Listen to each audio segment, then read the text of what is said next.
Well, let's take a look now at the weather system and its progress across Queensland in more detail, and we're joined by Graham Creed. Well, Graham, what's the latest on the status of Cyclone Yasi? Because the point that Joe just made is that it still is a cyclone. Yes, it's still a Category 1 cyclone at the moment, although we do expect to see that drop back to become a tropical low or a tropical disturbance overnight tonight as it starts to approach Mount Isa and then move into the Northern Territory tomorrow.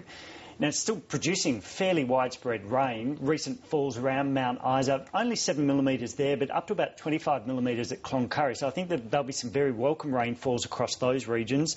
Winds average 43 kilometres per hour, and we're seeing gusts around 60 kilometres per hour around Cloncurry and about 54 kilometres per hour around Mount Isa. And there is the possibility that they could see damaging gusts continue overnight tonight, possibly in excess of 90 kilometres per hour. If we go back to the coast, though, it's the rainfall that's going to be the real issue overnight, isn't it? Yes. And it is really quite surprising that Cairns Airport recorded about 25 millimetres of rain to 9 a.m. So as the cyclone passed through. Since then, today, they've recorded around 150 millimetres of rain. So they've had their heaviest falls once the cyclone's passed. We've also seen some isolated heavy falls in the ranges behind Townsville and also in the ranges behind Mackay. And there is problems with localised flash flooding pretty much right along the coast from Mackay through to Cairns. Those heavy falls are expected to continue overnight, but they should gradually become more isolated during Friday and then hopefully a lot lighter by Saturday. What about the tides? Back to normal?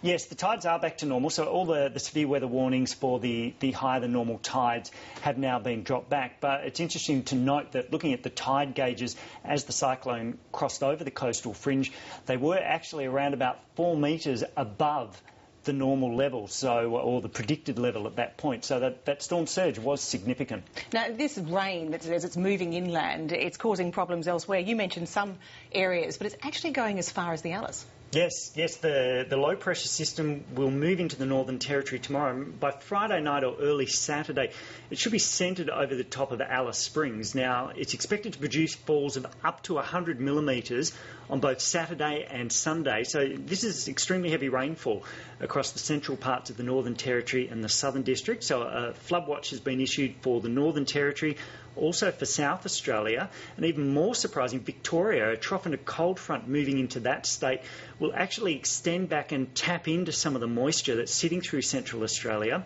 and that's produced a flood watch in Victoria where we could see some substantial falls around the northeastern ranges. In fact, some of the preliminary suggestions at this stage well in excess of 100 millimetres on both Friday and Saturday. So we could see, once again, major flooding problems through parts of Victoria from this system. Extraordinary weather. Graham Creed, many thanks. Pleasure.